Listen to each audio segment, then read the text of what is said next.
What's up, everybody? Welcome to SLC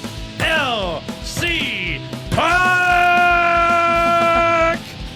I'm your host, Austin Pacer. Yeah, I'm trying to get a little more... your inner Faith Hill? Yeah, Kevin Harlan. You know, I'm sure you don't know who Kevin Harlan is, Sam, but he's a legendary sportscaster, and he's got a growl when he calls, and so... Try to channel a little bit of that. Faith Hill when she sings "Where Are You Christmas" and she kind of growls in the middle. I might have also been trying to, put some of that in my. I'm taking from a lot of different sources when we go into this. Hey, welcome to SLC Puck, guys. I'm Austin Pacer, your host. The other voice you're hearing in your other ear, that's my sister Samantha. She joins me for Sam Cam Sunday, a foundational piece of the content we do for you here at SLC Puck. I'm excited. I don't know about you, Sam, but I'm excited about all the stuff we're going to do for this season. It's going to be nuts. I know we've been bouncing some ideas around. Don't give it away now. I would never. I don't. Bull crap! You're so excited. You're like a leaky cauldron. Run to X. Hold on. Yeah. Well, I mean, we are going to do a lot of fun stuff this year. We have some ideas planned. We're going to get rocking and rolling. We're going to start to plan out our watch parties as well for this season. I would imagine we're going to spend the majority of our time at a bar named Sue, either on Highland Drive in Mill Creek or on State Street, sort of towards Midvale. But stay tuned for that. I'll be sitting down with the guys over there to hash out a plan this week. But gosh, this is going to freak you out, Sam. It's August 24th. I know. We're less than a month away from the preseason opener, so it's coming up quick. So stay tuned. Make sure you stay connected to SLC Puck on all the social media platforms at SLC Puck. You'll see lots of fun stuff, lots of updates. I mean, we have stuff already coming up in the next little bit. We have the Ultimate Goalie Showdown in Ogden on August 29th. I'll be playing in that. Right? Friday, yeah. And then I think on Thursday, the night before, there's like a draft, and I'll find out what team I play for. Okay. Are you available to go? Can you go? Mm-hmm. Okay, cool. We'll be up in Ogden. And then the next week is an NHL 26 tournament. I think that's going to be at Hall Pass. At the Gateway. At the Gateway, yeah. Working in conjunction with our friend Chase Gorridge, who's a great listener of the show, big-time supporter, Cole Bagley, KSLSports.com, and the Utah Hockey Podcast, Michael Wolf, Kelly Queel. We're all kind of working on this together. So that should be a lot of fun. Playing some Chell. You guys will find out how not good at Chell I am, which will be humbling. But it should still be a good time. So, again, stay connected on SLC Puck for all the latest. But, just a couple other house cleaning items, guys. Hey, so sorry. Oh, no, I just disconnected my headphones. So that was scary. It's okay. I can still hear you. Oh, thank God. Okay. Thank God. I can still, if I can talk and not hear myself, what's the point of talking? You know what I mean? Yeah. Also, just a reminder, there's so many housekeeping items, guys. We'll try to clean this up as we go. But doing that slcpuck.com newsletter sign-up giveaway that includes this stick used by Nikki Schmaltz. I'm not sure if it was a practice or game, but this is a legitimate Nikki Schmaltz stick here. And a pair of his gloves. Look at that. A pair of his team-issue gloves from last season. I'm going to give both these away to one lucky winner once we hit 1,000 subscribers on my Substack, which is slcpuck.com. So get there. If you've already signed up, guess what? I'm not drawing away. You don't have a chance of winning until we get to that number. So tell your friends to sign up too. You can even make up some fake emails if you want. It doesn't. Sure. If we have a dedicated listener out there, then I'll have at it. Sure, I will give that to you. If you're willing to make 1,000 burner accounts to score this stuff, you can have it. Like I'm scared of what you can do when you put your mind to it. Just have the stuff, right? But hopefully we can get a winner here soon. We got up to about 400 now, so we got 600 to go. So hopefully we'll give this out some point this season, I think. Hopefully. We'll see. Maybe before the Olympics. That'd be great. But anyway, Sam, let's just give some more updates to the listeners. Last episode, I told everybody about my men's league team. We played exceptionally well the game before our opening round of the playoffs. We knocked off the Howlers to advance to the second round. We played a heck of a game against the Howlers, and then we were a little bit more shorthanded in in our second round game against the Yeti. I think they're the Yetis. Yes, actually. Yetis. Yeah. So anyway, that's their way of working around, the situation with the frickin' thermos company. It was rough. It was a smash. And yeah, we lost at a certain point they just let the clock run because the score was so lopsided. It got to 6-0 with a couple minutes to go in the third, and they just ran it out. I think they actually might have scored once or twice after that. So I think we lost 8-0. So give credit, I guess, to the Yetis. Their bench was like 3 times the size of yours, though. They were. They were loaded. They were way more prepared, way more official. As you know, Sam, I invited a young lady to attend the game to cheer for me, and that brought out. I'll say this: I should have done that. I'm happy I met this person. I just barely met this person. So it's fun, it's exciting, but I wish I had, had that kind of support throughout the entirety of the season, because I feel like I played with a certain juice, yes, wanting to impress this person. You had me and Mom yelling at you from the other bleachers. That helped too. So I had 3 supporters there. That meant a lot to me. But yeah, give credit to the Yetis. They were better than us. They had better uniforms. They played better. Jordan, their uniforms were clean. They were clean. Yeah. Oh my gosh. Yeah. We got to have a laundry day. Us whiskey deeks. We got to get together and hit the laundromat. Yeah. Maybe we should just burn the uniforms and start over. So yeah, we were wearing our white ones too, and some of them were white, some of them were less white, and some of them were more yellow than white. So. Anyway, it was a sight, and that was one of the first pieces of feedback that this young lady gave me. She's like, "Their uniforms were a lot better than yours. I think that made a difference," and it probably did, to tell you the truth. So credit to the Yetis with their nice uniforms with logos and matching numbers. And they had the ties. Yeah, they had it all. And I'll just shout out Jordan McQueen, who is a listener of the show, who plays for the Yetis. He's a great player. Good dude. He comes to our watch parties too. So Jordan's number one. I like seeing him. But I kind of had a few opportunities with the puck to get in and score. I was I was juiced up. I'd also had an energy drink right before the game, so no big deal. Yeah. But I had some scoring opportunities. But Jordan caught me from behind once and took the puck from me and sullied my opportunity to score on the end that this young lady was sitting on. And we get to the break in action, and I go up to Jordan. I'm like, "What the hell are you doing? I told you I brought a little lady friend here. Give me something." And so my favorite was when you got your penalty, and you totally knew that you did it, and you were like, "Sorry." And then they called the penalty, and then you're like, "What the heck?" I had to snarl a little bit. Yeah. You were like, "Sorry." I was putting on a little bit of a show. What can I say? So anyway. Whiskey Deeks, we close out the year, but yeah, it was a lot of fun. I think this has been an interesting summer for me, just kind of dedicating more time to the podcasting ventures, obviously getting more involved with the Utah Mammoth youth program. It's been taking up a lot more of my time, so it's been really different. But I think what I've really discovered is that I love hockey.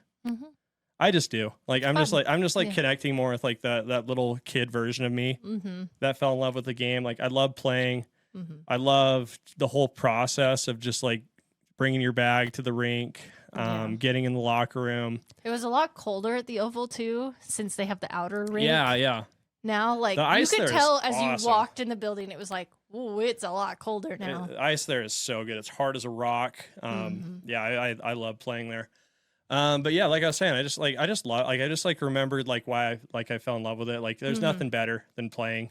Sure. I the Whiskey Deeks. I didn't know anyone on that. It's just John Finnegan who watches the show as well and was at one of my watch parties.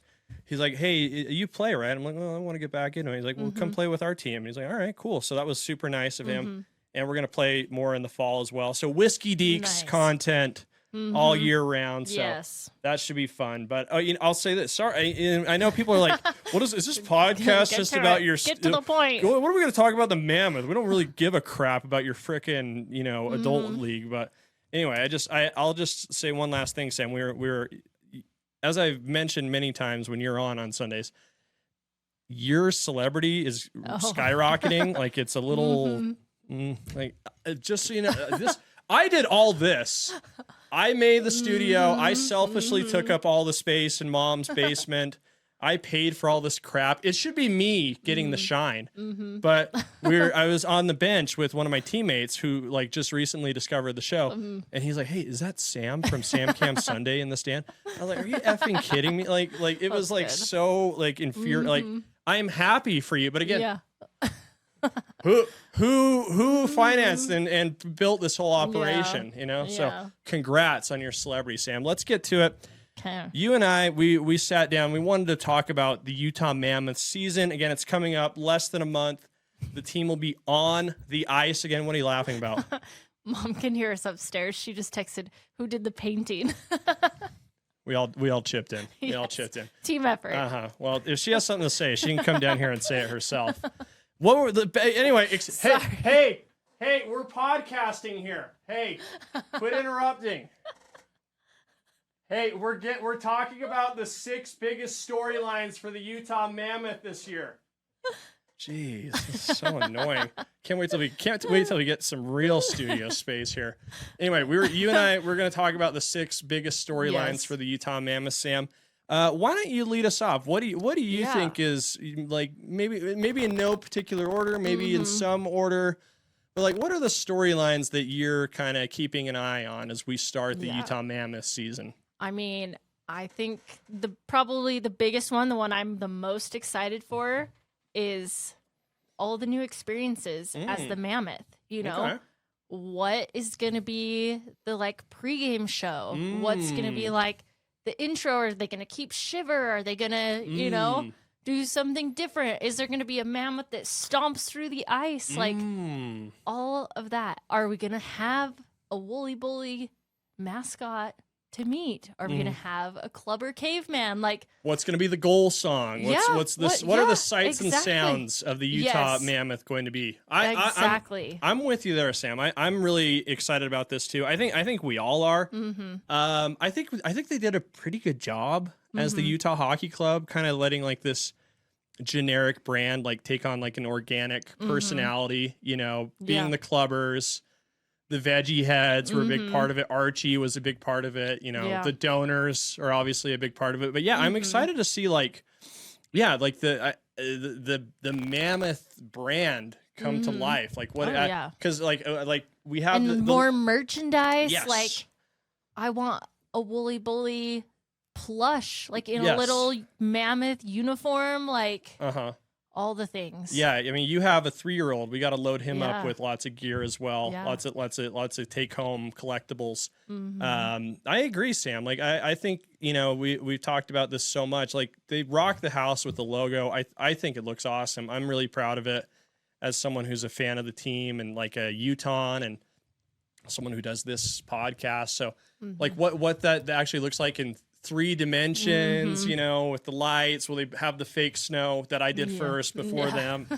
You know, if you go back, you know, a year ago. Yeah, I'm with you too. I really like that too. I've said this ad nauseum on the show. Like if you ever been to a Vegas Golden Knights game, like it's medieval times on ice. And I think there's something to it. Like I think like it creates this culture that like players want to be a part of too. Like I think they're like this is an organization that cares about the product for everybody, and like it gets you juiced, right? Like I remember like when Sean Dursey hit the ice for that first preseason game last year, packed house at the Delta Center, everyone's going nuts, and they hit Shiver, right? They hit the ice, and there was this look on Sean Dursey's face. He had just played in Arizona in front of 3,000 people a night. He hits the ice in Salt Lake City at the Delta Center. And they showed his face on the Jumbotron. Like, he was like wide-eyed. He's like you could tell it kind of took their breath away. So like I'm excited for that. I think the players probably are too. I think everybody really is as well. Let's get to number 2, Sam. I'll tell you what I think the storyline that I'm following out of the gates has to do with this guy. Clayton Keller. By the way, Captain America, my captain. Yep. I am like super excited for him. I think he took a huge jump last year. Obviously, like a lot of new responsibilities, being the captain of the team, in a very unprecedented situation. You know, I think he really in the last half of the year like like pushed Utah to the brink of making the playoffs, where they were playing 75 games that mattered last year. Yeah. I think he's got the potential to make another jump. He had a career high in points last year with 90. I think he could. I think he wants to hit 100. He wants to be a triple digit scorer. And he's like, we've talked about this before, but he's working for it. Like he's talked about like how much he's skating during the off season, and like you can tell he wants it. Like, yeah, there's a lot of clips going around on social media. Like he lives in Arizona in the off season. He loves his house in Arizona. He has a golf putting green and a pool. I know a lot of guys who play hockey like Arizona. You know, Tyson Nash is never ever going to leave Arizona ever. Yeah. So, you know, and he's on the ice a lot, as you said, with Austin Matthews. They're like best friends. You know, he's obviously an Arizona local as well. So those guys are together a lot skating. And yeah, like you said, like Andre Turney talks a lot about, you know, how hard Clayton Keller works.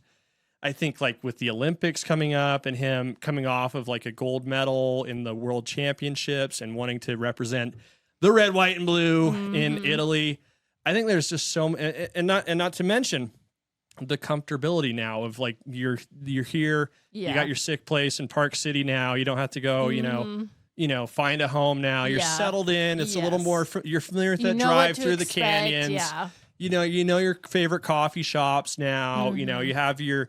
You know where the Whole Foods is now. You know where the good gas stations are. You know, all that kind of stuff. I think that's going to help Kells a lot, and I think he talked about this, like he has goals he sets for himself, and he writes them on a piece of paper, puts them on his door that he looks at every day.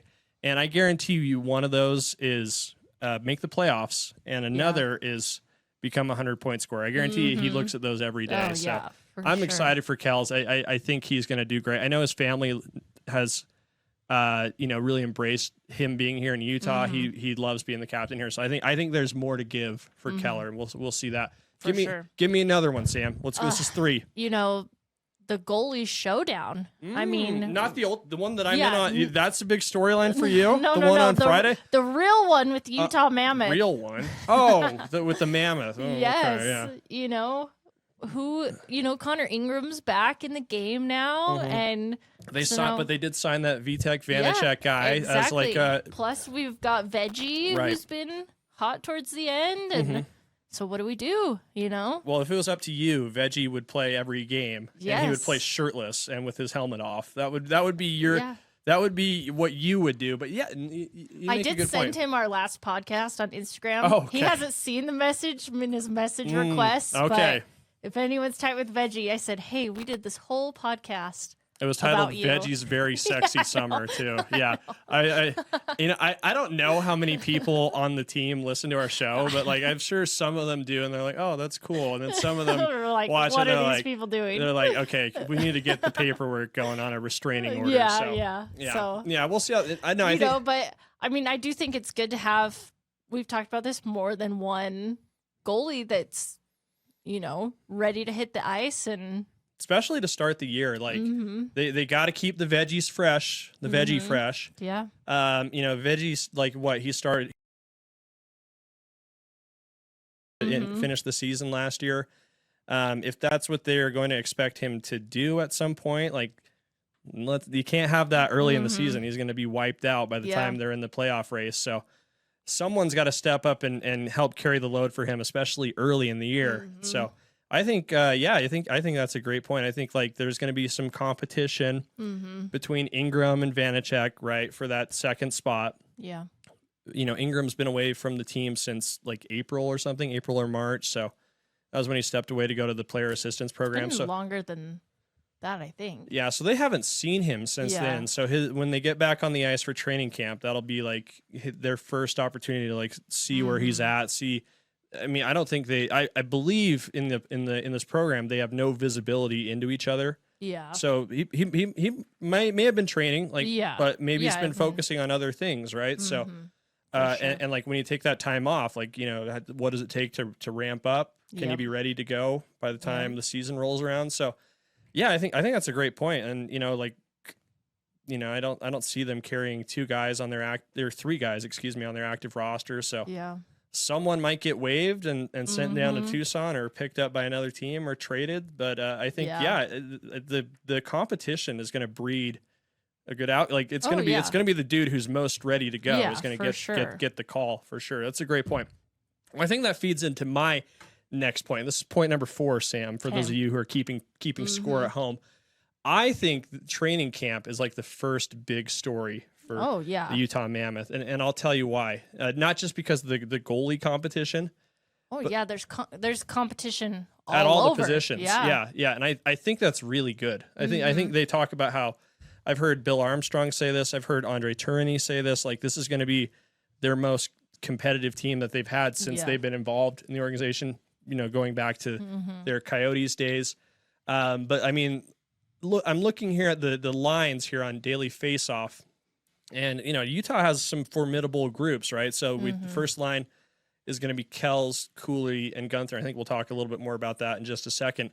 Second line, we'll probably be looking at a group centered by Barrett Hayton with Schmaltzy, whose gloves and stick we're giving away, JJ on one wing, and then JJ Paterka on the other. The third line, I'm really excited about because I think there's going to be a lot more sandpaper, like I said, grit. Jack McBain centering, Lawson Krause on one side. They have Alex Kerfoot here, but maybe we'd see Brandon Tanev there.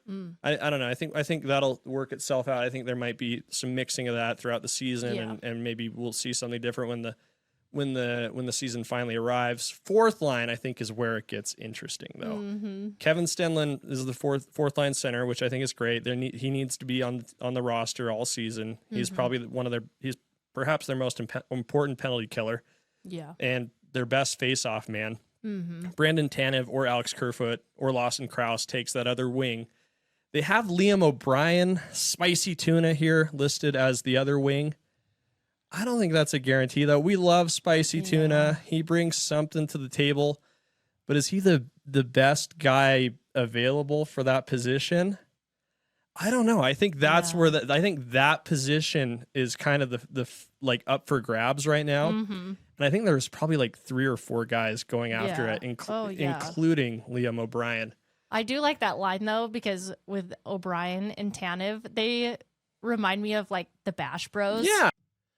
Hey guys, let me interrupt really quick. I just want to remind you once again, as I've been doing for a while now, that I have an incredible partnership lined up for SLC Puck listeners with Payne Anthony Creative Jewelers and Jonathan's Jewelry. We're doing the greatest giveaway anyone's ever heard of. All you got to do is scan this QR code right here. You'll be entered to win. Here's how it works. You scan the QR code, you hit send on the message on your phone. You're entered to win a raffle for a $250 gift card. We've been giving out gift cards like they're going out of style. We've done one every episode of SLC Puck for months now. So like thousands of dollars have been given away by Payne Anthony Creative Jewelers and Jonathan's Jewelry. Get there, check out some of their amazing products and jewelry. Some of the best stuff you ever see. They got like antique vintage stuff, new stuff. They can take custom orders as well.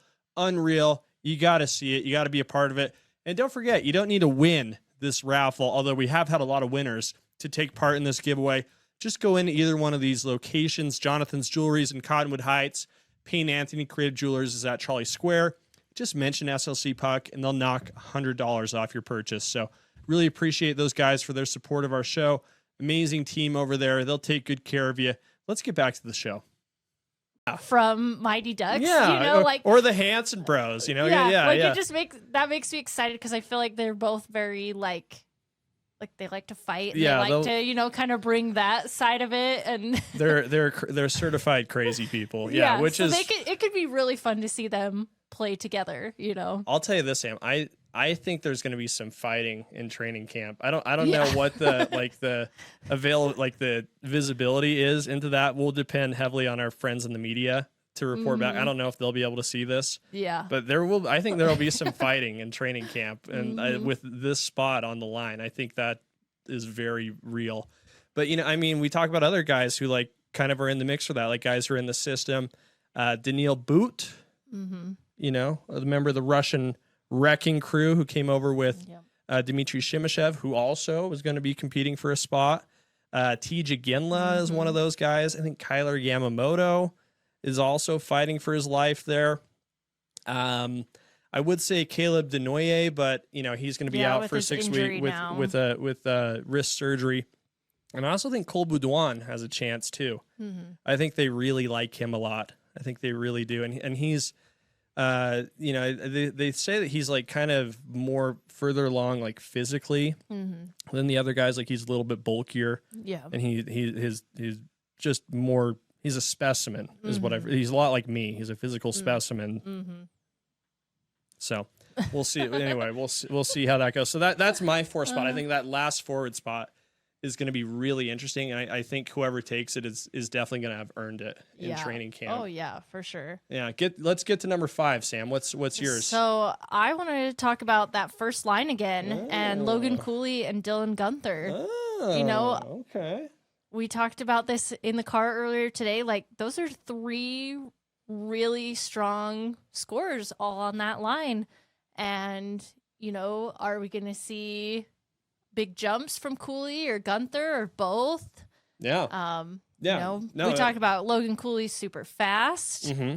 Dylan Gunther has a really the sniper. He's the gunner. He's got a really great shot. Yeah. He had a couple of those game-winning goals right at the buzzers last year. I don't know. I think that first line is going to be one to watch. It's going to be interesting. Yeah, it's going to be a really exciting group, with Clayton Keller on the other side of those guys as well. Like looking at the stats, Clayton Keller, as we said last year, team's leading scorer with 90 points, 30 goals, 60 assists. Cooley's second leading scorer with 65 points, 25 goals, 40 assists. Then Nick Schmaltzy, with his magic mitts that we're going to give away to somebody, was a 20-goal scorer. He was 3rd in scoring with 20 goals, 43 assists for 63 points. And then 4th place, picking up 4th, Dylan Gunther with 60 points with 27 goals, 33 assists. I'm with you, Sam. I think between the two of them, I think it's certainly possible that both of them could achieve this. We'll see someone on the Utah Hockey Club hit 40 goals this season. I think either one of those guys, Logan Cooley, who is perhaps the best player from his draft class, and Dylan Gunther, who I think has a terrific attitude and put up some mean numbers despite missing the most games out of any of those 4 last year, right? Yeah. I think one of those two hits the 40 goal mark, and I wouldn't be shocked if at some point both of them do in the same season. So I think that's something we're going to talk about for a few more years as they continue the whole club, like as Dylan Gunther and Logan Cooley. They're young too. They are. They're very young, early 20s. Yeah, some of the younger guys on the team too. They've got years and years to. It feels like the trajectory of the team and the trajectory of those guys' growth as players are like the same. They're like it's virtually the same line that we're kind of like anticipating and staking all our hopes on. So I'm with. We're going to continue to watch that, but I want to talk about a new guy who's coming into the fold. This is number 6 on the storylines. All right, JJ Peterka, the guy who broke all the donors' hearts over the summer. Peterka. That could be a thing, and just a refresher, guys. JJ Peterka acquired by the Utah Mammoth in a trade with the Buffalo Sabres in exchange for the cutest boys in the world, Josh Doan and Michael Kesselring. Again, as we said, broke a lot of hearts here in Utah. And Logan Cooley's heart too. Yes, they were they were roommates and buddies. Yeah, but I think that was ultimately a good trade for Peterka, because the feeling is he's on a similar trajectory as Logan Cooley and what was the other guy's name? Dylan Gunther, the guy who goes to Costco and sits in a dirty, disgusting hot tub with Jack McBain. That guy, the guy who scored the first goal in team history, the guy who's my favorite player on the team. That guy, yeah. But they bring another guy like that into the fold who's like an incredible shooter, incredible rush player, who again has like the same seemingly limitless potential. It's exciting. I think it really rounds out that top 6 forward group. We talk about the first line, right? But that second line with Schmaltzy, doing his, I think he's a great perimeter player, great setup guy. he was racking up assists long before he scored his first goal of the season last year. Let's not do that again, Schmaltzy. Yeah, come on. He's not. We don't need to see Austin's. Yeah, we don't want to. I've been talking to Tyson too much. We don't need to see I don't those see hairy those hairy areolas. areolas. Yeah, whatever. Tyson Dash and Sammy. I know you two have a little group chat. You guys share secrets about me. But yeah, I mean, Schmaltzy's like great setup guy. I think Hayton clogs up the middle really well, and you throw Paterk on there, who can score from anywhere inside the offensive zone. That's a pretty electric group. I think like there's this great way they like sort of describe how lines are built. Like, you want to build it like a band. Music. Everybody brings a little something different. Together you make a nice sound. I feel like the music that is being played in these two groups, the two forward groups, it's gonna be really. It's gonna be really beautiful stuff. It's gonna be Grammy award winning music. Yeah. It's gonna be pop. It's gonna be it's gonna be like Benson Boone kind of Benson Boone kind of music. And he's so good. He has to have 80 nights at the Delta Center. So that's what we can be expecting. But yeah, Paterka for me is the story another story to watch. I think people are gonna love him. He's a handsome guy. I think the donors are going to be behind him. They're doing a lot of content with him in Germany or Italy. They're somewhere in Europe. The Mammoth and JJ. So he's a good looking guy. He's got. No, I don't know how much this translates to his play on the ice, but it is noteworthy. Handsome guy. Yeah. Good haircut. Face seems very symmetrical. So I'm sure he'll be a fan favorite, and the donors may just become the Pater. As you were saying, So anyway, I think those are some good storylines to watch for this season, Sam. But let's close out, Sam, but just by like, and I hate to do this. I feel like I have to like warn people before we have like a violent shift in tone. But we should we do this a little too much on the show too, which is like. Yeah, not that fun. We kind of dance with death on this show a little bit. But I think as fans, and I'm part of the organization with the Mammoth, so I think we'd be remiss to not mention the loss of Caroline Klein. This last week, she passed away. Was it Friday? I think it was Thursday. Thursday night. Yeah. Ryan Smith tweeted out the news, and she was the chief communications officer for Smith Entertainment Group. So she oversaw, a lot of the public relations, broadcasting, internal, external communications for the Jazz, the Mammoth, and, the other ventures that Smith Entertainment Group is getting involved with. Her story is pretty heartbreaking. She died at 40, and she had just taken this job with Smith Entertainment Group. She came over after working in like hospitality and in some industry, and like started in like 2022, not very long. Yeah, and then like within 6 weeks, she was diagnosed with terminal cancer. So, it's pretty amazing that she worked her entire tenure with Smith Entertainment Group in a very public, highly stressful role, I would imagine, while dealing with a terminal cancer diagnosis. But that shows. And she said it like this, that's what she loved doing. And she was so passionate about it, and so that's how she wanted to live her life was, to work and do all that. And so I think that's pretty incredible admirable for the community, the hockey and jazz, community, that someone is so passionate about it that's what they want to do, and made a huge impact as well. Like obviously the National Hockey the whole League, SCG Plus and Utah Hockey Club Plus, Jazz Plus, like that was all. Yeah, she oversaw that. Yeah. And she was a big believer in what we were doing at Nashcast as well. She would come sit in and watch as well. I never really got the opportunity to like speak personally one-on-one with her, like maybe just introduce myself once or something. But yeah, she was a trooper. She was there, and she believed in like the product that's being built here, and was a integral part of it. So yeah, again, like very, very heartbreaking, and she left a very touching tribute here at the end. She authored like a social media post, an article that her family published after she passed.